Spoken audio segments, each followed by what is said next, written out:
அனைவருக்கும் வணக்கம். நம்ம டெய்லி 10 ப்ரீவியஸ் இயர் கொஷின்ஸ் பார்த்துக்கிட்டு இருக்கோம். ஸோ இன்றைக்கான 10 கேள்விகள். பொருந்தாததை சூட்டுக அப்படின்னு கொடுத்துருக்காங்க. வாதம், பித்தம், ஏமம், சீதம் அப்படின்னு கொடுத்துருக்காங்க. ஸோ பார்த்தவொடனே தெரியுது இல்லையா? ஸோ ஏமம் என்பது பாதுகாப்பு, சரியா? ஸோ வாதம், பித்தம், சீதம், சரியா? இது எல்லாமே உடல் சார்ந்தது, சரியா?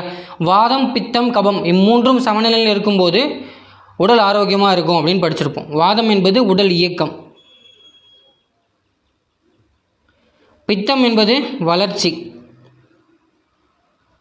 ஸோ இந்த செரிமானம் இதெல்லாம் பார்க்குறது. சீதம் என்பது உடலை குளிர்ச்சிப்படுத்துதல்.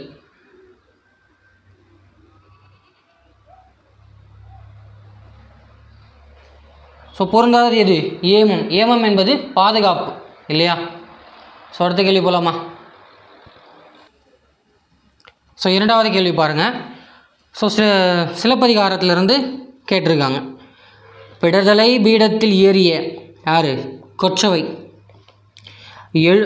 கண்ணீர் எழுவருள் இளையவராகிய பிடாரியும் அல்லல், இறைவனையே நடனமாடச் செய்த பத்ரகாளியும் அல்லல், தாருகன் என்னும் அரக்கனுடைய மார்பினை பிளந்த துர்கையும் அல்லல், சரியா?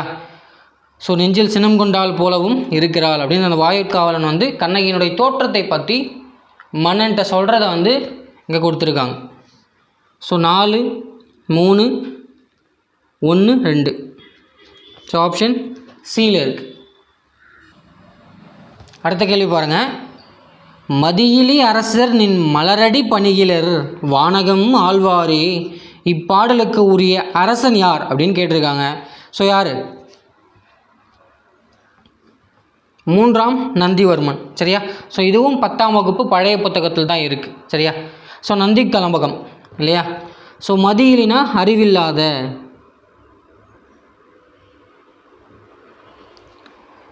அறிவில்லாத அரசர்கள் நின் மலரடி பணிகிலர், சரியா? உன் பாதத்தை வழங்காமல் போய் உங்கள்கிட்ட போருக்கு வந்தால் அவர்கள் வானகம் ஆழ்வாரே அப்படின்னா தேவருலகத்தை ஆழ்வார்கள்னா என்ன? கொல்லப்படுவார்கள் அப்படின்னு அர்த்தம், சரியா? மதியிலி அரசர் நின் மலரடி பணிகிலர் வானகம் ஆழ்வாரே அப்படின்னு பாடுறாங்க, சரியா? ஸோ யாரை குறிக்குது? எந்த அரசனை குறிக்குது? நந்திவர்மனை குறிக்குது, சரியா? ஸோ அடுத்த கொஷின்.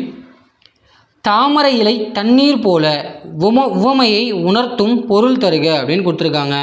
ஸோ தாமரை இலை தண்ணீர் போலனா என்ன? பற்றின்மை, சரியா? ஸோ பற்றின்மையை குறிக்கக்கூடியதான் தாமரை இலை தண்ணீர் போல, சரியா? எவ்வகை வாக்கியம் என கண்டறிந்து எழுதுக அப்படின்னு கொடுத்துருக்காங்க. வேடன் சிங்கத்தை வீழ்த்தினான் அப்படின்னு கொடுத்துருக்காங்க, சரியா? ஸோ வேடன் சிங்கத்தை வீழ்த்தினான், சரியா? ஸோ இங்கே வினை முற்று வந்திருக்கு. ஸோ அதனால் இது தனி வாக்கியம், சரியா? ஸோ அடுத்த கேள்வி பாருங்கள். விடைக்கேற்ற வினாவினை தேர்க அப்படின்னு கொடுத்துருக்காங்க. கபிலர் நட்புக்கு இலக்கணமாக திகழ்ந்தார், சரியா? ஸோ இலக்கணமாக திகழ்ந்தவர் யார்? கிடையாது. நட்புக்கு இலக்கணமாக திகழ்ந்தவர் யார்? நட்புக்கு இலக்கணமாக திகழ்ந்தவர் யார்? கபிலர் நட்புக்கு இலக்கணமாக திகழ்ந்தார். நட்புக்கு இலக்கணமாக திகழ்ந்தவர் யார்? கபிலர் நட்புக்கு இலக்கணமாக. ஸோ பி தான் இங்கே சரியாக வரும். நட்புக்கு சிறந்த புலவர் யார் அப்படின்னா கபிலர் தான் வரும். ஸோ நட்பு என்பது யாது? ஸோ கிடையாது. ஸோ இங்கே சரியாக பொருந்திருக்கிறது எது? பி தான் சரியாக பொருந்திருக்கு. நட்புக்கு இலக்கணமாக திகழ்ந்தவர் யார்? கபிலர் நட்புக்கு இலக்கணமாக திகழ்ந்தார். அடுத்த கேள்வி பாருங்கள். மனிதனின் மனநிலையை இருள் மருள் தெருள் என்று இருள் மருள் தெருள் அருள் என கூறியவர் யார் அப்படின்னு கேட்குறாங்க. ஸோ யார்? ராமலிங்க அடிகளார், சரியா? ஸோ வள்ளலார் தான் குறிப்பிடுறாரு, சரியா? ஸோ இங்கே இருள் என்பது என்ன?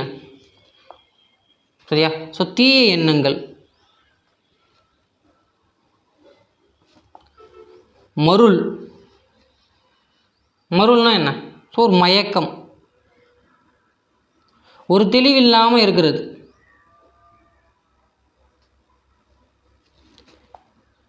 இங்கே தெருள்னா என்ன? ஸோ அச்சப்படக்கூடாது.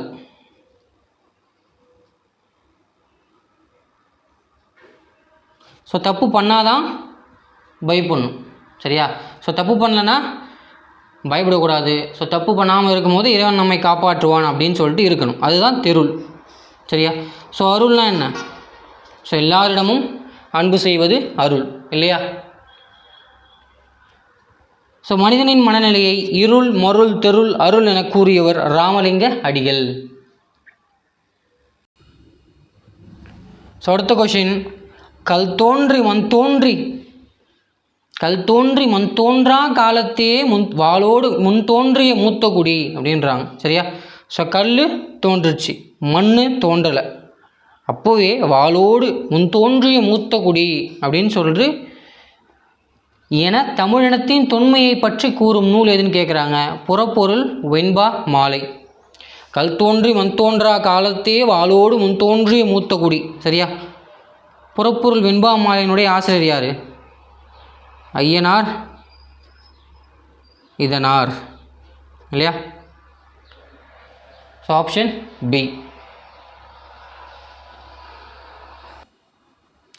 ஸோ 9வது கேள்வி பாருங்கள். பொருந்தாத பெயரை சுட்டுக அப்படின்னு கொடுத்துருக்காங்க. ஸோ இது எது பொருந்தாதது? பிங்களம், திவாகரம், சூளாமணி, சூடாமணி. சரியா? ஸோ இதில் எது பொருந்தலை? சூளாமணி பொருந்தலை. சரியா? ஸோ ஏன் பொருந்தலை அப்படின்னு பார்த்தோன்னா, ஏன் பொருந்தலை? பிங்கள நிகண்டு, திவாகர நிகண்டு, சூளாமணி நிகண்டு. சரியா? பிங்கள நிகண்டு. சரியா? பிங்கள முனிவர் 10ஆம் நூற்றாண்டு, திவாகர நிகண்டு திவாகர முனிவர் 6ஆம் நூற்றாண்டு, சூளாமணி நிகண்டு மண்டலபுருடர் எத்தனாம் நூற்றாண்டு? 16வது நூற்றாண்டு. சரியா? ஸோ சூளாமணி யார்? தோலாமொழி தேவர்.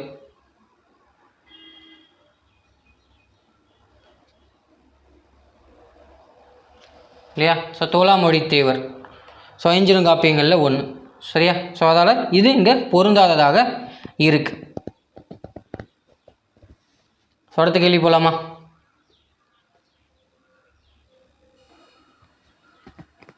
ஸோ 10வது கேள்வி பாருங்கள். பொருந்தாத இணையை சுட்டுக அப்படின்னு கொடுத்துருக்காங்க. கூரை, அறுவை, துகில், அகில், கலிங்கம், காழகம், சீலை, புடவை அப்படின்னு கொடுத்துருக்காங்க. சரியா? ஸோ இதில் பொருந்தாதது எது அப்படிங்கிறது தான் இங்கே கேள்வி. சரியா? ஸோ இதில் எது பொருந்தலை? கூரை, அறுவை. சரியா? ஸோ கூரைனாலும் துணின்னு தான் பொருள், அறுவைனாலும் துணின்னு ஒரு பொருள் இருக்குது. இப்போ துகில்னா துணின்னு ஒரு பொருள், இந்த அகில்னா என்ன பொருள்? மரம் இல்லைன்னா மனம் கொண்ட ஒரு பொருள். சரியா? ஸோ இப்போ அகில் இங்கே பொருந்தலை. ஸோ ஆப்ஷன் இங்கே பி பொருந்தாமல் இருக்குது இல்லையா? ஸோ இங்கே கலிங்கம், காழகம். சரியா? ஸோ இதுவும் துணியை குறிக்கக்கூடிய பொருளில் தான் வருது. சரியா? ஸோ கலிங்கம் இன்றைய எந்த இடம்னு கமெண்ட் செக்ஷனில் கமெண்ட் பண்ணுங்கள். சரியா? ஸோ கலிங்கத்து பரணியில் எத்தனை தாழிசைகளை கொண்டிருக்கு அப்படின்றதையும் கமெண்ட் செக்ஷனில் கமெண்ட் பண்ணிவிடுங்க. அடுத்து சீலை, புடவை. ஸோ இதுவும் துணியை குறிக்குதுன்னு எல்லாருக்குமே தெரியும் இல்லையா? ஸோ இங்கே கலிங்கமா, அறுவையா, துகிலா, இதுதான் சந்தேகம் வந்திருக்கும். ஸோ டி மட்டும்தான் கன்ஃபர்மேஷனாக இருந்திருக்கும் இல்லையா? ஸோ இங்கே கலிங்கம், காழகம், சீலை, புடவை, கூரை, அறுவை இது எல்லாமே துணி எண்ணக்கூடிய ஒரு பொருள் இருக்குது. சரிங்களா? ஸோ இன்றைக்கான 10 கேள்விகள் பார்த்துட்டோம். ஸோ நாளைய கேள்விகளை நாளைக்கு பார்க்கலாம். சரிங்களா? ஸோ வீடியோ பிடிச்சிருந்தா லைக் பண்ணுங்கள், ஷேர் பண்ணுங்கள், கமெண்ட் பண்ணுங்கள், முக்கியமாக சப்ஸ்கிரைப் பண்ணுங்கள். நன்றி, வணக்கம்.